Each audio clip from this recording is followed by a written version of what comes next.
ใครที่กำลังอยู่ในความสัมพันธ์ที่ long term relationship แล้วรู้สึกว่าเราไปต่อไม่ได้มันเกิดอะไรขึ้นบ้างอยู่ด้วยกันแต่ตีกันก็พอเพราะมันสามารถตีกันเรื่องดินฟ้าอากาศประสาทปะเชื่อเดี๋ยวว่าทะเลาะอีกถ้าพูดกูเก็บก็ได้แต่พอมันกูเก็บก็ได้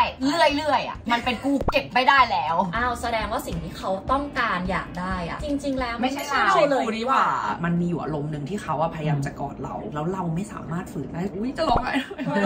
แล้วเขาก็ถามมาคำหนึ่งว่านี่ไม่รักกันแล้วใช่ไหมตอนนั้นในใจนับ1 ถึง 5แล้วก็แบบเฮ้ยกูต้องช่วยเหลือตัวเองแล้วเหมือนกันไหนเล่าสิ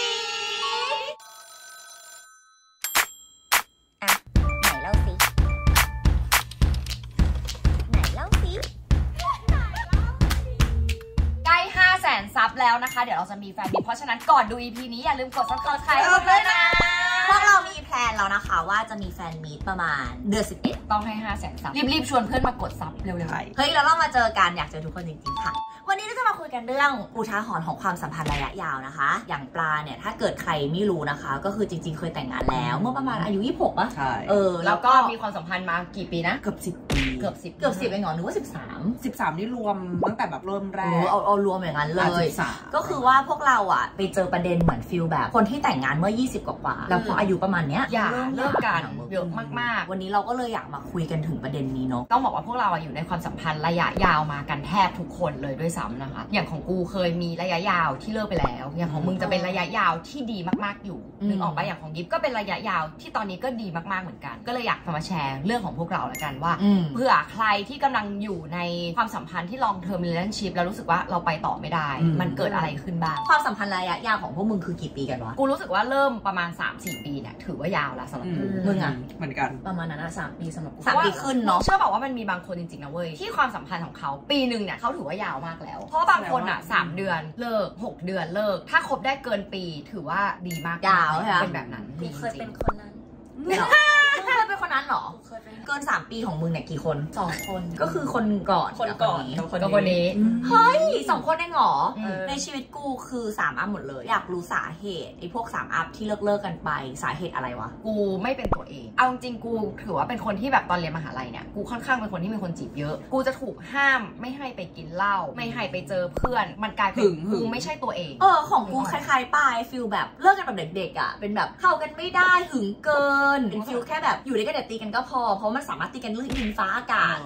ไอ้ประสาทปะตอนนั้นอ่ะมันไม่ประสาทก็เป็นอย่างนั้นแหละพอตอนนี้เราย้อนกลับไปทะเลาะอะไรกันวะงั้นมาเข้าถึงฟิลอุทาหรณ์ของความสัมพันธ์ระยะยาวมึงอยากเตือนอะไรใครตายอย่างของมึงเนี่ยแต่งงานมา10 กว่าปีอยู่ด้วยกันกับเขาอะทำไมถึงเลิกวะถ้าย้อนกลับไปแบบช่วงสมัยนั้นเลยอะผู้ใหญ่ก็คาดหวังให้เราแบบอายุ26ก็ต้องแต่งงานเพราะเดี๋ยว28มึงต้องมีลูกแล้วมันยังอยู่ในพศนั้นอะพศที่แบบเรายังแคร์ว่าเราจะยังไงแล้วเราคบกับแฟนมา4 ปีแล้วถ้าเธอไม่ขอฉันอะฉันจะไม่คบกับเธอต่อแล้วนะโอ้พี่ปาเราเหมือนกันเลยตอนนั้นเพราะว่าจริงๆอะ26เหมือนกันนะไม่ตอนนั้นที่กูคบอะกูคบตั้งแต่เด็กเหมือนกันเรียนจบไม่นานอะกูก็คบแล้วประมาณ26 27 4-5 ปีเนาะเห็นไหมแล้วกูก็รู้สึกเหมือนแบบไอ้เชี่ยอะไรมันเป็นเอจระยะเวลาที่พอดีนะตอนนั้นมันอยู่ที่สังคมด้วยเว้ยในสมัยนั้นมันต้อง26มึงต้องแต่งงานแล้วอะมึงต้องเตรียมมีลูกแล้วเราจริงๆดูเป็นคนโมเดิร์นมากแต่จริงๆอะเพิ่งมันถามตัวเองว่าจริงๆกูอยากแต่งงานกับทุกคนหมดเลยแบบเฮ้ย3 ปี 4 ปีแล้วแบบแล้วมันจะไปยังไงต่อแบบไม่รู้ไม่ทำไมก็ไม่รู้เหมือนกันว่ามึงเป็นคนโหยหาความเซตโตอาจจะเป็นที่พ่อแม่แยกทางกันแล้วอาจจะเป็นรู้สึกว่าอาจจะ unstable ถ้าสมมติผู้ชายอ่ะไม่ถ่ายอัพกับเราอ่ะแล้วเราก็เหมือนไปกดดันผู้ชายด้วยแหละแต่จริงๆอ่ะต้องถามตัวเองก่อนตอนนั้นไม่ได้ถามตัวเองว่าอยากได้อะไรที่แท้ทรูแล้วก็แบบยังหาตัวเองไม่เจอเลยด้วยซ้ำอ่ะเราคิดว่าอันนี้ส่วนใหญ่ที่คนที่คบกันมาตั้งแต่เด็กเราเลิกกันเหมือนที่กูเคยพูดว่ามันจะมีบางคู่ที่ grow up together กับ grow apart ของกูอ่ะเป็นการ grow apart มันเห็นทุกอย่างต่างกันนะคะถ้าเล่าไปคู่กับปายก็คือเช่นกันพี่ปายเคยอยู่ในความสัมพันธ์ที่เกือบจะได้แต่งแต่ตอนนั้นยอมรับว่ากดดันเขาเหมือนกันกดดันเขาเพราะตอนนั้นรู้สึกว่าเราคบมาตั้ง5 ปีแล้วยังไงจะไม่แต่งหรอเนี่ยแต่พอวันที่จะแต่งจริงๆอ่ะคือต้องบอกก่อนว่าคนที่เราเคยคบเนี่ยเขาเคยแต่งงานมาแล้วเขารู้สึกว่ามัน just one day นึกออกสำหรับเขาแล้วเขารู้สึกว่าทุกวันที่อยู่ด้วยกันถ้ามันดีมันแบบ that's it อ่ะแต่ตอนนั้นพอเราเป็นผู้หญิงอ่ะเรารู้สึกแบบเฮ้ยทำไมอ่ะมันควรเราป้องว่าคบมาตั้ง5 ปีแล้วมันก็ขอกูป้าอะไรเงี้ยแต่วันที่มันจะแต่งจริงมัน ดันเป็นอะไรที่กูก็รู้สึกว่าโชคดีที่ไม่ได้แต่งนะเพราะตอนนั้นกูยอมรับว่ากูเด็กแต่กูก็ยังไม่รู้ด้วยซ้ำว่าจริงๆกูต้องการอะไรกูยังดูแลตัวเองไม่ได้เลยแล้วกูจะดูแลใครได้กูจะมีลูกตอนที่กูยังดูแลตัวเองไม่ได้หรออะไรเงี้ยพอมันผ่านช่วงเวลานั้นมาเรารู้สึกเลยว่าโชคดีจังที่วันนั้นเรายังไม่ได้แต่งงานสรุปง่ายๆคือข้อ1ก็คือการกดดันให้พร้อมแหละเร่งข้อ2หลังจากนั้นความสัมพันธ์ระยะยาวที่อยากจะเป็นอุทาหรณ์ให้คนมันเช่นอะไรอีกนอกจากเรื่องของการเร่งให้แต่งงานแล้วเนี่ยอีกอย่างหนึ่งที่เวลาอยู่ในความสัมพันธ์ยาวนานนะมันจะเกิดการละเลยยิ่งถ้าคนที่อยู่ด้วยกันก่อนแต่งงานมันกลายเป็นชีวิตประจำวันอะที่เราละเลยคนที่เราอยู่ด้วยสมมติใครอยู่กับแม่อยากพาแม่ไปทานข้าวจังวันนี้ควรจะเป็นวันพิเศษอาทิตย์นึงควรจะต้องกินข้าวด้วยกัน1ครั้งหรือ2อาทิตย์ควรจะไปเดทกัน1ครั้งเรื่องแบบเนี้ยมันจะกลายเป็นเหมือนชีวิตประจำวันที่แบบกูกลับบ้านมากูเจอมึงอยู่แล้วอะทำไมกูจะต้องพยายามที่จะออกไปกินข้าวมึงเล่าประสบการณ์ตรงของมึงให้ฟังหน่อยก็คือเราแบบเราเริ่มกันตั้งแต่เด็กมันเกิดการละเลยแบบที่พี่ปายพูดเลยแล้วเราก็รู้สึกว่าเฮ้ยเราเป็นคนคูลเราเห็นคู่หลายคู่ที่ทะเลาะกันเพราะมีวัน anniversary เพราะมีวันนู่นวันนี้เยอะแยะจนทำให้มันเป็นปัญหาของชีวิตคู่ในบางคู่ว่าเธอซื้ออันนี้ของขวัญทำไมเธอไม่ซื้อให้ฉันเราก็เลยคิดว่าโอเคคู่เราไม่มีเนาะเพราะคู่เราอ่ะแบบเป็นคนคู่ไม่จำเป็นต้องทำกันได้เฮ้ยผิดมากๆเพราะมันกลายเป็น tradition ไปเลยว่าอีใหม่วันไม่มีอะไรแค่ไปกินข้าวเราก็ไม่มีอะไรสเปนไทม์ก็เป็นสเปนไทม์แบบอยู่บ้านมัน everyday จริงๆเราเป็นคนไปบอกเขาเองนะตั้งแต่แรกเพราะเราอยากจะให้เขารู้ว่าเราแบบเฮ้ยเราเป็นแบบตอนนั้นมันคิดอย่างนั้นจริงๆว่าเฮ้ยโอเค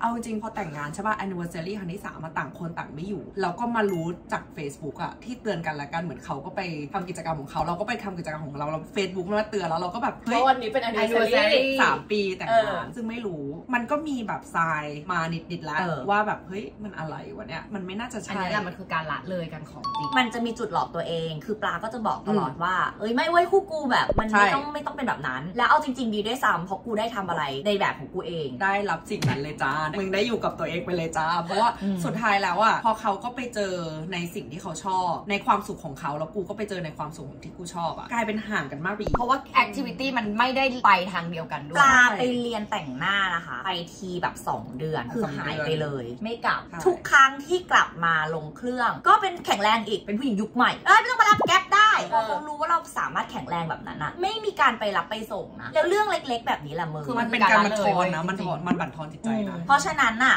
อุทาหรณ์ก็คือลีดไปตรงที่ไม่ได้คอมมูนิเคตกันเรื่องการไม่พูดเนี่ยสำคัญเป็นอีกหนึ่งอเจนดาเพราะว่านอกจากการละเลยปุ๊บต่อมาที่เราจะเป็นคือเราจะไม่พูดอะไรที่ไม่ชอบบางทีเราแค่อยู่ด้วยกันทุกวันมันไม่อยากทะเลาะช่างแม่งเหอะพอมันเจอทุกวันอะมันกลายเป็นเรื่องเล็กเชื่อเดี๋ยวว่าทะเลาะอีกถ้าพูดกูเก็บก็ได้แต่พอมันกูเก็บก็ได้เรื่อยๆอะมันเป็นกูเก็บไม่ได้แล้วใช่กูเข้าใจก็คือตอนแรกๆที่คบกับนิกแล้วแบบ move in อยู่ด้วยกันใหม่ๆใช่ไหมการ move in เนี่ยมันก็เป็นอะไรที่แบบโท่าแทนและไลฟ์สไตล์ของแต่ละคนอย่างแท้จริงอะไรอย่างเงี้ยคือนิกมันก็เป็นแมนแบบดิบเถื่อนสัตว์เข้าใจว่าคือแบบมึงห้องรกมากแล้วกูเป็นเหมือนแบบเห็นอะไรผิดองศากูก็เป็นจิตด้านนี้ด้วยมึงแล้วมึงผ่านอันนั้นมาได้ไงก็ต้องบอกแต่ว่าไม่มีทะเลาะนะแต่บอกแต่คือโชคดีตรงที่นิกเป็นคนบอกแล้วแบบมันก็พยายามไม่ได้โชคดีที่นิกเว้ยโชคดีที่มึงเป็นเสียงแบบนี้เป็นหน้ายิบหันไปแล้วแบบ Can you please keep your stuff here หน้ามึงอะชอบเป็นอย่างนั้นน่ากลัวไหมนี่คือพูดของมันไม่ต้องแบบไม่ต้องอย่างนี้เลยแต่จะเป็นแบบลีเน่เก็บเสื้อไหนได้ป่าวะเป็นกูกลัวนะเมื่อก่อนจะเรียกคุณนิโคลัสใช่ไหมตอนคบกันนั่นแหละบอกคุณนิโคลัสcould you please turn off the aircon when you got up already เป็นคำพอเราแบบเริ่มไม่คอมมูนิเคตพอเราเริ่มแบบเฮ้ยได้เราเป็นสายสตรองเรารู้สึกแบบอย่างเงี้ยโอเคแม่งก็กลายเป็นแบบเขาเริ่มไม่แคร์ละตอนแรกๆเขาก็จะแบบว่านี้ไปไหนแม่งมีถามถ่ายสักพักเริ่มไม่ถามแล้วเริ่มแบบต่างคนต่างไปจนแบบกลับมาบ้านอย่างเงี้ยนอนในห้องเดียวกันแต่เหมือนนอนแยกห้องกันทีวีก็เปิดทิ้งส่วนกูก็เล่นโทรศัพท์ของกูเขาก็เล่นโทรศัพท์ของเขาเนเคยถามกูมึงต้องมีดิวะป้ามึงต้องมีกอดดิวะมึงดูหนังกันน่ะเอาขาติดกันป้าไม่ต้องจับมือกันดูหนังก็ได้มันไม่มีอันนี้ไม่ต้องพูดถึงเรื่องเซ็กส์หรืออะไรเลยนะเอาแค่แบบการอยู่ด้วยกันแบบทัชชี่มันไม่มีเลยแต่มันจะมีบางครั้งบางวันที่แบบไอ้เหี้ย notice เราทำอะไรกันอยู่อะเฮ้ยชีวิตกูมีความสุขจริงปะเนี่ยแล้วมึงได้ถามเขาไหมคุยเขาก็บอกว่าเฮ้ยแต่เราว่าโอเคนะแล้วด้วยความที่เขาคิดว่าโอเคเรารู้สึกแบบมันไม่โอเคก็เนี่ยเราบอกอยู่มันไม่โอเคอะไรอย่างเงี้ยแล้วเราอะก็มีความคิดว่าถ้าอยู่อะไม่สามารถให้ความสุขเราได้ไม่เป็นไรเราจะไปหาความสุขของเราเองปกติกินเหล้าตอนแรกก่อนก็คือกินเหล้าแม่งไม่ ช่วยเว้ยกินเหล้าเรายิ่งแย่รู้สึกว่าชีวิตชิลมากแต่ว่าทุกครั้งที่กินเหล้ากับเพื่อนอะร้องไห้แล้วตอนนั้นอะเพื่อนเองอะบางคนก็ยังไม่รู้ว่าเรามีปัญหากับชีวิตคู่เราเพราะว่าเราไม่ทะเลาะกันเลยเว้ยแล้วแม่งคือการไม่แคร์เว้ยการไม่ทะเลาะคือการไม่แคร์แม่งคือแบบคนรู้ว่าเวลาเราอะไปที่ไหนที่สวยๆเราจะคิดถึงคนที่เรารักใช่ป่ะอันเนี้ยไม่มีนะเวลากูไปไหนกับพวกมึงกูก็จะลืมไปเลยแม่งคือทรายที่แบบเราไม่คิดถึงเขาอะคืออย่าว่าแต่พาร์ทเขาเลยพาร์ทเราเองก็บกพร่องไปเยอะเพราะว่าเรารู้สึกว่าเราไม่ได้รับในสิ่งที่เราควรจะได้ความคาดหวังกูคือทำไมคู่อื่นเป็นอย่างนั้นทำไมคนนั้นเป็นอย่างนี้แต่เราไม่พูดแต่ตอนนั้นมึงก็หลอกตัวเองด้วยว่ามึงไม่ได้ต้องการเพราะว่าตอนนั้นแบบมันเจ็บข้างในมันยอมรับมันเจ็บมันยอมรับไม่ได้เว้ยเพราะว่าถ้ายอมรับอะเขาไม่ให้เราคือเคยพูดกับเขาแล้วเขาไม่ได้ให้เรายอมรับไปเราก็ยิ่งเจ็บเราก็เลยรู้สึกว่าโอเคไหนลองแข่งแกร่งดิไหนลองมีความสุขด้วยตัวเองดิสุดท้ายแม่งกลายเป็นว่ากูอยู่ได้นี่หว่ากูแฮปปี้กว่าด้วยแล้วทำไมต้องมีกันและกันพอมาถึงจุดพีคของความสัมพันธ์สัสๆทำไมอะไรคือจุดที่แบบอันนี้แหละพอแล้วมันมีอยู่อารมณ์หนึ่งที่เขาพยายามจะกอดเราอันนี้คือแบบอันสุดท้ายเลยจริงๆแล้วเราไม่สามารถฝืนได้ตัวเรามันไม่ไปอะแทนที่เราจะรู้สึกแบบอุ๊ยแต่เรารู้สึกแบบเฮ้ยอย่ามาจับกูซึ่งมันเฮิร์ตมากเพราะว่าเราเคยรักเขาเราเคยรักผู้ชายคนนี้เราแต่งงานกับเขาจะร้องไห้แล้วแบบตอนที่เขาจับอ่ะมันก็เหมือนแบบเฮ้ยเราก็เกลียดตัวเองที่เรารู้สึกแบบนั้นเหมือนกันว่าเฮ้ยทำไมเรารู้สึกแบบนี้กับผู้ชายที่เรารักแล้วเขาก็ถามมาคำหนึ่งว่านี่ไม่รักกันแล้วใช่ไหมตอนนั้นในใจนับ1 ถึง 5แล้วก็แบบเฮ้ยกูต้องช่วยเหลือตัวเองแล้วเหมือนกันก็รู้สึกสงสารเขาเหมือนกันแหละจริงๆแล้วมันเหมือนกับแบบเราเคยรักกันอ่ะเราเป็นแบบคือตอนนี้ก็ยังรักกันนะคะแต่รักกันแบบfamily ใช่เรารู้สึกว่าเรารักผู้ชายคนนี้แบบอย่างนั้นน่ะแล้วเราก็ควรจะรีลีสซึ่งกันและกันเพราะว่ามันไม่เฮลตี้เลยนี่คือโมเมนต์สุดท้ายของกูแล้วแหละถ้าณโมเมนต์นี้กูยังหลอกตัวเองแล้วก็หลอกเขาว่ากูยังรักเขาอ่ะ2 คนนี้ก็คือมันจะหนักใจมึงนี่โคตรมึงแล้วการที่จะพูดกับคนที่เราเคยรักว่าไม่ได้รักแล้วอ่ะแม่เหมือนกูชักดาบออกมาแล้วฟันเขาอ่ะแล้วกูรู้ว่ากูต้องทำเพราะว่าไม่งั้นกูก็ฟันตัวเองเหมือนกันอ่ะคือกูว่าความรักในความสัมพันธ์ระยะยาวนะคะมันจะเป็นความรักที่ผูกพันมันเป็นความรักที่เหมือนครอบครัวเหมือนเมมเบอร์เพราะฉะนั้นน่ะเวลาการที่รักใครสักคนมากๆหรือบางทีความสัมพันธ์แบบเนทที่ดูเฮลตี้จริงๆก็ยังต้องระวังกูว่าทุกอย่างต้องบาลานซ์ให้ดีแม่งเป็นอินกรีเดียนที่สำคัญแม่งเหมือนมึงมีหม้ออยู่หม้อหนึ่งเนี่ยมึงใส่เครื่องปรุงอ่ะแม่งต้องมีหลายเครื่องปรุงนะที่จะทำให้มันกลมกล่อมไม่งั้นอ่ะมันจืดขึ้นเรื่อยๆเหมือนมึงเติมแต่น้ำอ่ะมึงไม่ได้เติมเครื่องปรุงอ่ะพอกูมาเรียนสิ่งใหม่กูเลยเปลี่ยนตัวเองด้วยกูโชคดีที่แบบพอเราหาตัวเองเจอแล้วด้วยความที่เราผ่านเลยชีวิตเรารู้แล้วว่าอันนี้คือกูได้อันนี้คือกูไม่ได้อันนี้กูจะไม่หลอกตัวเองแล้วนะว่ากูเข้มแข็งกูอยากได้ดอกไม้กูบอกไปเลยอยากได้ดอกไม้อ่ะพอกลับมาจบความสัมพันธ์ไม่ใช่ว่าเราสาวๆจะมารวมตัวกันเพื่อเบลมผู้ชายตอนนี้ลุงกลับมาคิดในมุมของตัวพวกเราเองอะมึงมองว่าจริงๆแล้วมันก็ไม่ใช่เขาอย่างเดียวที่ผิดเราผิดตรงไหนอะพวกมึงผิดกันตรงไหนเราเป็นคนคาดหวังจากเขาอะคนถูกคาดหวังอะมันเหนื่อยนะเว้ยเราเป็นคนแค่ทำไมเธอไม่มันไม่เคยคิดเลยว่าทำไมเราไม่ทำมันคิดมุมนี้กูเหมือนที่ปลายเป็นมันคือการที่เราเองเนี่ยแหละที่เป็นคนที่ผิดความคาดหวังอ่ะกูไม่พูดด้วยซ้ำแล้วก็แบบไหนดูซิไหนดูซิเคส relationship ให้เป็นเกมแย่มากนะคะข้อนี้ห้ามอีกอันนึงกูว่ากูยอมน้อยลงเหมือนตอนแรกๆอ่ะเราก็จะยอมนู่นนั่นนี่ได้ทะเลาะกันกูก็ยอมบ้างแต่พอหลังๆกลายเป็นกูไม่ยอมเลยแล้วมันกลายเป็นเหมือนแบบเรื่องที่เราผิดเราก็เสือกไม่ยอมเข้าใจปะคือผู้หญิงเรา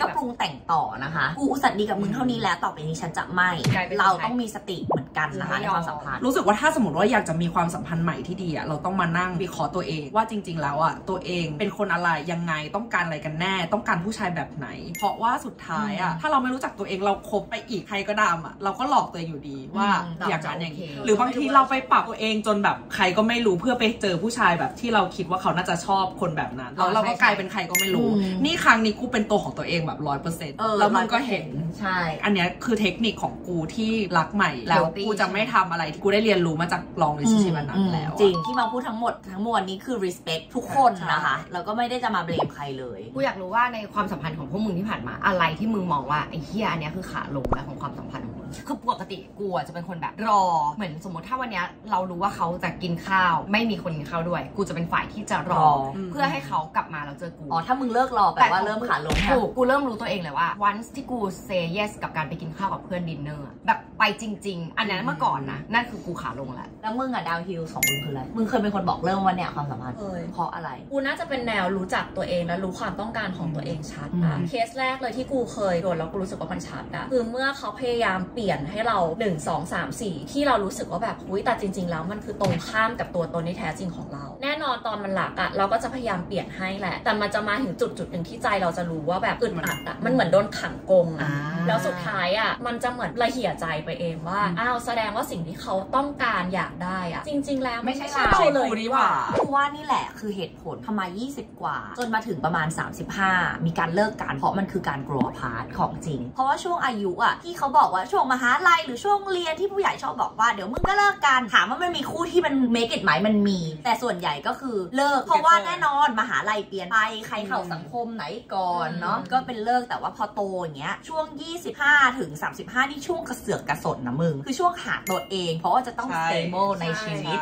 และเริ่มเป็นตัวของตัวเองอย่างขีดสุดเมื่ออายุ30ทีนี้ก็เป็นทริคความสัมพันธ์เล็กๆน้อยๆจากพวกเรานะเริ่มจากยิบก่อนปัจจุบันที่เรายังอยู่ได้โดยอย่างมีความสุขมึงยึดถืออะไรเป็นหลักกูยึดถือในการ communicate honest กับตัวเองมากๆรู้สึกอะไรก็รีบพูดให้เร็วแล้วก็ที่เรียนรู้มาจากพวกมึงเลยคือบอกรักบ่อยขอโทษเร็วหายโกรธให้เร็วอันเนี้ยช่วยได้มากกูว่าการคุยมันช่วยอะไรได้เยอะมากๆเลยอะเหมือนสมมติตอนเนี้ยกูร้อนอยู่แล้วกูบอกเขาแบบไปนอนเถอะเดี๋ยวค่อยคุยกันใหม่นะแล้วพอแบบนิกเดินลงมากูนั่งกินกาแฟอยู่ข้างล่างตื่นก่อนเขาก็แบบเป็นไงยังกดอยู่ไหมอะไรเงี้ยกูก็แบบเป็นการไม่ละ let's talk แล้วก็กอดกันคือเราเหมือนเราลดทิฐิอะพร้อมที่จะรีเซ็ตสุดท้ายแบบเราไม่อยากที่จะมีจิตใจที่เป็นทุกข์ไปนานๆกับอีกอันนึงก็คือน่าจะเป็นความโชคดีของกูที่แบบเจอคู่ที่แบบชอบอะไรแบบนี้เหมือนกันด้วยล่ะคือเป็นคนมีความแบบโรแมนติกอยู่แล้วอะไรอย่างเงี้ยชอบมีการแบบไปเดทหรือทำอะไรที่มันเป็นน่ารักมากสเปเชียลแบบจนทียิบจะมีวันเดทกับแฟนก็คือวันจันทร์เพราะว่าเป็นวันหยุดเขาใช่ซึ่งกูก็จะแบบพยายามแบบไม่รับงานไม่ทำอะไรในวันนั้นแล้วก็ออกไปแบบไปคาเฟ่ฮอปปิ้งกันไปเดินป่าคลองตลาดคือไปทำอะไรก็ได้ไม่ว่าจะเป็นที่ใหม่หรือที่เดิมของเราว่าเราโชคดีที่โอเคเรากับนิกอะทะเลาะกันบ่อยนะแต่เรารู้เลยว่ามีสิ่งหนึ่งคือเขาจะมีความขอโทษเขาจะมีความง้อและเขาจะมีความปรับปรุงตัวคือกูยอมรับว่าระยะทางของกูกับนิกตั้งแต่เดย์วันจนถึงตอนเนี้ยนิกเดินมาไกลมากเหมือนกันในมุมกูนะกูเป็นเหมือนยิบเลยกูพยายามหายโกรธให้ไวเมื่อก่อนกูเป็นวันตอนนี้กูแบบขอครึ่งชั่วโมงอย่าเพิ่งมายุ่งกับกูแล้วเราคอมมูนิเคตกันเยอะมากเช่นแบบเขาก็ยอมเรามาเยอะปกติเขาจะเป็นแบบหายดิเป็นเนี้ยหายตอนนี้ต้องหายตอนนี้กูหายตอนนี้ไม่ได้อย่าเพิ่งมายุ่งกับกูเขาก็เรียนรู้ที่จะเป็นคือมันเป็นการเรียนรู้ซึ่งกันและกันและกูกับนิกก็เป็นคนละแบบเหมือนกันซึ่งมันเรียนรู้เยอะมากเช่นแบบกูต้องไม่สะเอิดถามบางอย่างถูกอันนี้ดีอันนี้ขอเสริมโน้ตเนี่ยก็เป็นอีกหนึ่งคนที่เวลาเขาเครียดเรื่องงานหน้าเขาจะเปลี่ยนไปเลยนะแบบไม่ได้อยากให้ถามและอยากให้เราแอคปกติรอบๆตัวเขาเราต้องรู้ว่าคู่ของเราอ่ะเป็นยังไงมันถึงจะอยู่ด้วยกันได้ยืนยาวคือจูนกันให้ดีต้องจูนกันให้ดีพี่ปาว่าความเกรงใจอันเนี้ยที่กูเรียนจาก last relationship ใช่ป่ะคนก่อนกูไม่เกรงใจเขาเลยแต่เดี๋ยวนี้กูหัดเกรงใจหัดว่าเฮ้ยใจเขาใจเราเฮ้ยถ้าเราไม่อยากให้โดน treat แบบนี้เราก็ต้อง treat เขาแบบไหนถึงจะโดน treat แบบนั้นส่วนของเนี่ยไม่มีอะไรมากเน้นความสำคัญกับเติมความหวานเราเชื่อเรื่องการอ้อนค่อนข้างมากด้วยตัวกูเองไม่ได้เป็นคนที่ดูแลเก่งเหมือนพี่ปายหรือเข้าใจปะเป็นเน้นการเติมความสุขกับเติมรอยยิ้มอันไหนที่เราไม่เก่งมากแล้วเราก็ต้องดูว่าผู้เราแฮปปี้กับแค่นี้ไหมเพราะเขาก็เคยบอกว่าจริงๆโน้ตเป็นคนค่อนข้างเครียดเขาคิดงานเยอะแล้วก็จริงๆเป็นเนกาทีฟเป็นแพลน B คล้ายๆยิปไม่ใช่เนกาทีฟแบบแบดนะแต่จะเป็นพวกแบบถ้าเกิดไม่เวิร์กล่ะเป็นฟิลพวกมึงเป็นฟิลเวลาแต่กูจะเป็นฟิลแบบได้แบบเขาก็ไม่ได้ต้องการอะไรถ้าเกิดเรารู้ว่าผู้ชายของเราประมาณนี้แล้วมีความสุขก็คือเป็นบอกความสุขให้เขาเป็นที่ที่เขาอยากกลับมาแล้วพักพิงเป็นที่ที่เขาจะทำให้เราสึกว่าเธอเป็นเพื่อนพี่คนเดียวแล้วโทรหาเธอมันสนุกที่สุดเหมือนอีอันนี้เลยใช่มันต้องมาถึงก็เป็นอย่างนั้นนะคะแล้วเขามีเพื่อนเป็นบีคนเดียวเลยเบสเฟรนด์เพราะว่าเนี้ยคือ healthy relationship นี่คือ healthy relationship ไม่ว่าจะอยู่ใน long term relationship หรือว่าไงก็ตามขอให้ทุกคนมี relationship ที่ดีแล้วก็ลองเอาเรื่องของพวกเราไปปรับเราก็อยากเป็นคนที่โตไปพร้อมๆกับแฟนเหมือนกันมีใครอยากโตพาร์ทหรอกเป็นกำลังใจให้ทุกคนฮะอันนี้ก็แค่เป็นอุทาหรณ์เล็กๆน้อยๆจากพวกเรานะคะใครอยู่ในความสัมพันธ์แบบไหนนะคะเล่าให้พวกเราฟังหรือว่าใครที่มี long term relationship แล้วมันเป็นแบบไหนนะคะอยากอ่านทุกคอมเมนต์เลยนะคะหรือใครก้าวผ่านอะไรด้วยเทคนิคไหนมาได้ก็คอมเมนต์ลงนะบ๊ายบายคือเมื่อก่อนอ่ะกูก็จะมีความเหมือนตั้งแง่คล้ายๆปลานิดนึงเหมือนแบบเฮ้ยอีโก้แหละชิลกูอินดิเพนเดนต์เป็นเก่งเป็นแบบทำได้หมดแล้วคือพอมาถึงวันหนึ่งที่แบบเนี้ยเพิ่งเจอนิกะเหมือนแกล้งทำตัวเป็นแบบเป็นสงอสงแงสมมติขวดน้ำอ่ะไอ้เหี้ยกูเปิดเองได้เว้ยแต่กูก็จะแบบแกมี่แบบเปิดไม่ได้เลยเปิดไม่ได้เลยแบบเราทำตัวมันแบบพูดกับไปรู้ค่ะกูรู้ค่ะ